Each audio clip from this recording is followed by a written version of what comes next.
Hello learners, welcome back to my channel Aim for BHU. Today we will continue our topic for this week, business management. कल हमने introduction, features, types of business management पढ़ा था. आज हम managerial functions को detail में discuss करेंगे. If you have any queries just drop them in the comment box. I will help you resolve them. And just to remind, through my channel I'm here to help you cover your syllabus and guide you throughout your journey. So stay tuned to my channel for more such videos, and let's begin now. So you all know the first and foremost managerial function is planning. So planning is the fundamental management function which involves deciding beforehand what is to be done, when it is to be done, how it is to be done, and who is going to do it. So management में सबसे पहले जो managers सबसे पहला function execute करते हैं वो होता है planning. और this is what planning is all about, deciding beforehand. हम सबसे पहले क्या decide करते हैं कि what is to be done, so what is the aim. हम सबसे पहले इसके अकॉर्डिंगली डिसाइड करते हैं कि what we are required to do and when we are required to do. ठीक है, और ये भी डिसाइड करते हैं कि कब करना है और कब तक करना है. ठीक है, how it is to be done and who is going to do it. So who is going to do it is very important, because अगर आपको ये पता नहीं रहेगा कि जो टास्क जो है प्लान हुए हैं वो उन्हें एग्जीक्यूट कौन करने वाला है, तो ये भी चांसेस हैं कि डबलिंग हो सकती है एक ही काम की. ठीक है, या फिर ऐसे इंसान को काम जो है ऐसे एम्प्लॉय को काम जो है असाइन हो जाए, कोई टास्क असाइन कर दी जाए जिसमें वो इतना कॉम्पिटेंट ना हो. ठीक है, तो who is going to do it is also important. So planning के फंक्शन में हम सबसे पहले थ्रू प्लानिंग फंक्शन सबसे पहले ये डिसाइड किया जाता है what is to be done, when it is to be done, how it is to be done, and who is going to do it. It is an intellectual process which lays down an organisation's objectives and develops various courses of action by which the organization can achieve those objectives. It chalks out exactly how to attain a specific goal.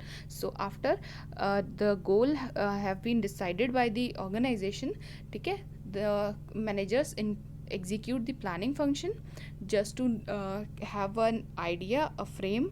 ठीक है, कि उन्हें कोई भी जो activities हैं उन्हें किस तरह से कैरी आउट करना है, so as to they are able to achieve the specific goal. ठीक है, but and planning is nothing but thinking before the action takes place. It helps us to take a peep into the future and decide in advance the way to deal with the situations which are going to encounter in future. It involves logical thinking and rational decision making. So planning is nothing but thinking before the action takes place. Of course हम सबसे पहले plan करते हैं before executing anything. So planning is of course thinking before action being taken place. And ये हमें और क्या help करता है. See business environment is completely dynamic, ये हम सब जानते हैं. ठीक है, there are various changes that take place and that too on a continuous basis. So this through planning it helps us to peep into the future and decide in advance the way to deal with the situation. So if a change may occur, ठीक है, ऐसा हमको लग रहा है, predictions होते हैं, business forecasting होती है, इन सब चीज़ों के थ्रू अगर हमें ऐसा लग रहा है कि some kind of change like say technological change कोई ऐसा समझ में आता है मैनेजमेंट को, तो सबसे पहले वो उसी के अकॉर्डिंग प्लान करते हैं. And through planning they get ready to deal with such changes. Okay, so next comes the characteristics of planning. So let's see what kind of features planning does have. ठीक है, first one is managerial function.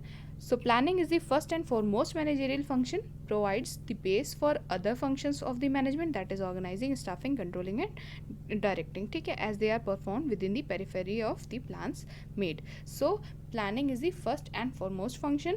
सबसे पहले managerial functions में planning को ही execute किया जाता है.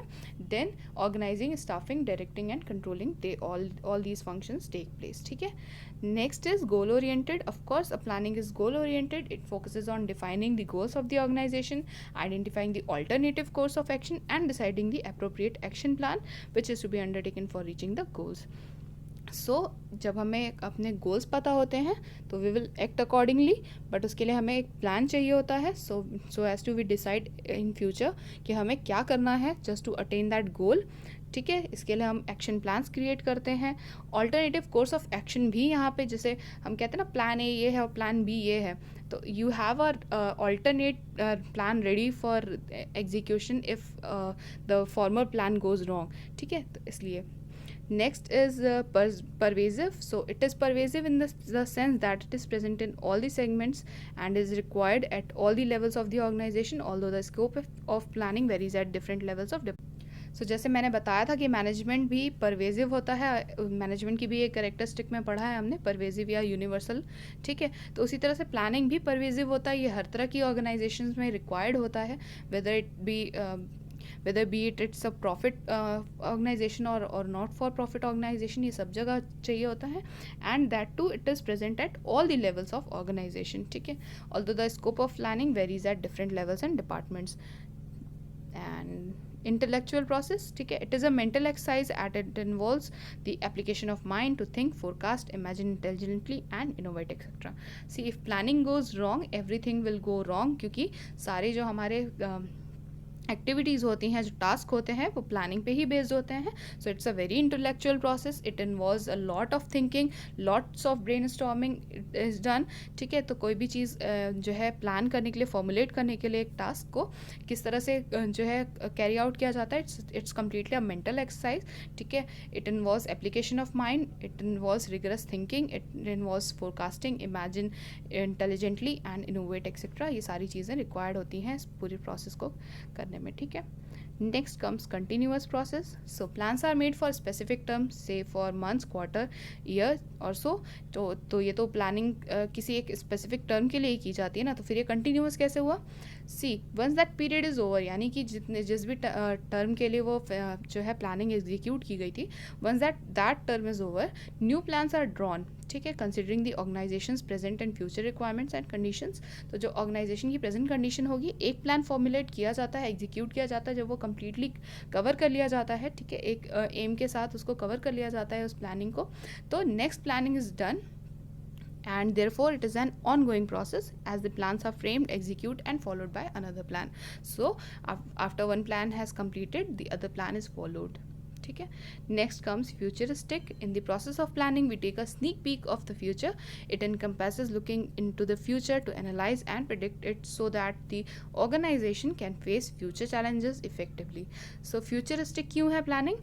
Because it is a process through which we can take a sneak peek in the future. So we can look in the future, as it encompasses looking into the future, ठीक है, to analyze and predict. So if we have an idea about future, we can at least analyze it and predict according to it, and हम अपने जो future challenges हैं, जो changes हमें जो है challenge करते हैं, उन चीज़ों के लिए हम पहले से ही ready रहते हैं planning के through. ठीक है, next comes decision making. So this is a very important characteristic of planning. Decisions are made regarding the choice of alternative courses of action that can be undertaken to reach the goal.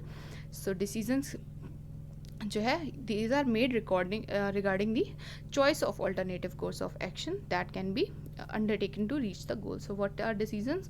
हमारे पास बहुत सारे जो alternative course of actions होते हैं, उसमें से हम जो best होता है उसे choose करते हैं to reach the goal. So the alternative chosen should be the best among all, with the least number of negative and the highest number of positive outcomes. So जो हम out of many alternatives present जिसको हम choose करें, उसका characteristic क्या होना चाहिए? It should be having least number of negative outcomes and the highest number of positive outcomes. ठीक है, next comes the importance of planning. So why planning is so important that it is the first and foremost function of management?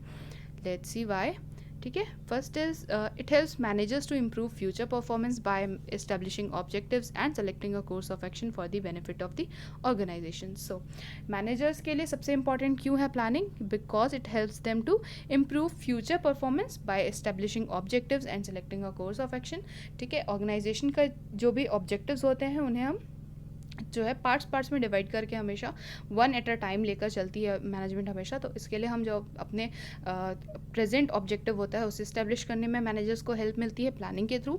They select a course of action through it and this all leads to completion of that aim which is the predetermined aim of the organization.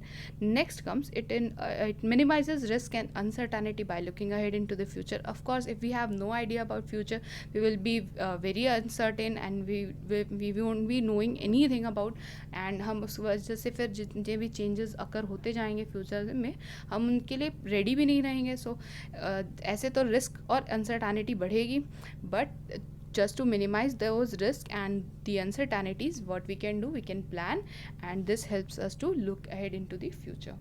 Next comes, it facilitates the coordination of activities, that thus reduces overlapping among activities and eliminating unproductive work. So अगर हम plan कर अगर हम कोई भी activity carry out करने के लिए उसे प्रॉपरली प्लान आउट नहीं करेंगे तो it may be that overlap हो जाए कोई टास्क पर्टिकुलरली, या अनप्रोडक्टिव वर्क जो कि रिक्वायर्ड ना हो, जो कि आपके जो है एक्शन प्लान से मैच भी ना करता हो, वो भी उसी टाइम एग्जीक्यूट हो जाए। तो ये सारी जो है एक्स्ट्रा चीज़ें हो जाती हैं कभी कभी, जो कन्फ्यूजन और केओस क्रिएट हो सकता है प्लानिंग के जो है अब्सेंस में, वो सारी चीज़ें यहाँ पे जो है हम रिड्यूस कर सकते हैं। So it facilitates the coordination which is so important for a management. ठीक है, it states in advance what should be done in future, so it provides direction for action. Definitely planning provides direction for action because हमें पहले से ही पता चल जाता है what should be done in future and we act accordingly. ठीक है, next comes, it uncovers and identifies future opportunities and threats. See, if we will be knowing about the future opportunities and also the threats, इससे benefit क्या होगा, we will be ready to grab those opportunities and we will be ready to encounter those threats as well. So this uncovers and identifies future opportunities and threats. ये भी एक benefit है, importance है planning का। ठीक है, next comes, it sets out standards for controlling. It compares actual performance with the standard performance and efforts are made to correct the same. So हम planning के time पर ही controlling के बारे में भी decide कर लेते हैं, controlling being the last managerial function. तो हम क्या करते हैं, planning के ही time पर managers they set out standards for controlling. ठीक है, तो जो स्टैंडर्ड परफॉर्मेंस होती है और जो एक्चुअल परफॉर्मेंस होती है, आपको सबको पता है, अभी हमने लास्ट वीडियो में भी डिस्कस किया था कि कंट्रोलिंग में हम क्या करते हैं, जो स्टैंडर्ड्स जो है परफॉर्मेंस के सेट होते हैं, पहले से ही सेट किए जाते हैं प्लानिंग के टाइम पे, उन्हें हम एक्चुअल परफॉर्मेंस से कंट्रोलिंग के टाइम पे कंपेयर करते हैं, और अगर कोई डेविएशन होता है तो हम उसे करेक्ट कर लेते हैं वहाँ पे। और इसी जब प्लान कर रहे होते हैं हम, तो हम स्टैंडर्ड्स इसी तरह से जो है डिसाइड करते हैं, डिफाइन करते हैं प्लानिंग के टाइम पे, सो दैट जब कंट्रोलिंग के टाइम पे हमें समझ में आए कि कोई एक्चुअल परफॉर्मेंस जो है स्टैंडर्ड परफॉर्मेंस से कुछ डेविएटेड है, तो हम उसे करेक्ट भी कर सकें। ठीक है, this is all for today. Hope the topic is now clear to you all.